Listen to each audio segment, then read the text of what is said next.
Hi, my name's Andrew McLaren, and I want to show you a lesson that I came up with for kindergartners doing the standard KPS2-1.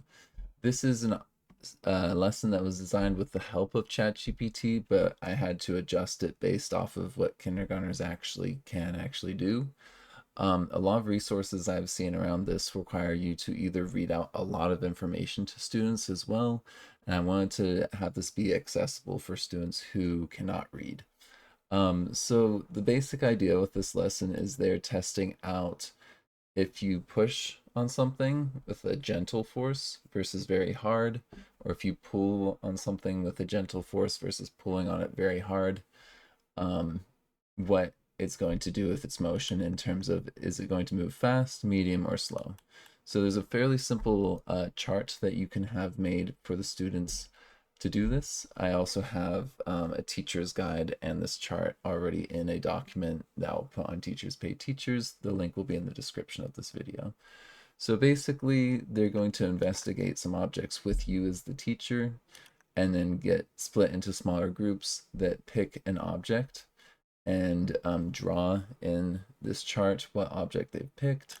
And then we as a class are going to design how we are going to show this object being pushed uh, very gently, or big pushes, and fast, medium, slow. So they're having input in how this data is being represented, as well as actually conducting the investigation themselves with some modeled examples. So even if they can't read the words, they can see the symbols, and they have some input as to what symbols we're using, so that makes it more accessible as well.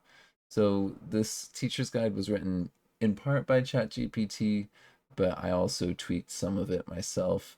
Um, and it does have some suggestions on what you can use for the symbols. Like, I really like the mouse and elephant because I think in the United States, people understand a mouse is kind of weak and an elephant's like big and strong, and that works decently. And then you can have like a big strong arm showing like a big force, or like a smaller little hand showing a gentle force. You can also do like length of arrows here. That might be a bit abstract for students, but that could also work depending on your group and if they're understanding that representation. I also like the turtle and the hare or the bunny representation for something going fast or slow. And I was trying to think of something in the medium. ChatGPT was saying dogs, cats, or ducks, but I think those can move pretty quick, so that might be confusing. So students have input. Whatever they agree represents something as fast, that's how you're going to show that object moving fast. And same sort of deal with like the medium and the slow speeds. If it doesn't move at all, you can show that as like an X, or they may have some other symbol that they want to use.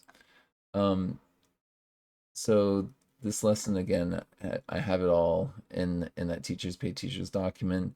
You can have students either collect the data on pieces of paper um, and then bring it back to the chart, or you could have them just collect the data and put it on the chart, just as like one thing that they're doing with the data collection.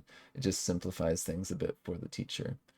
Um, and yeah, I really like the idea of having these symbols in there, just to support that process. If you wanted to see the chat that I used and some of the issues that it had, I will put that in the description of the video as well, so you can see the whole conversation that I had and some of the issues that it was having in that lesson design. It worked pretty good, but I definitely had to.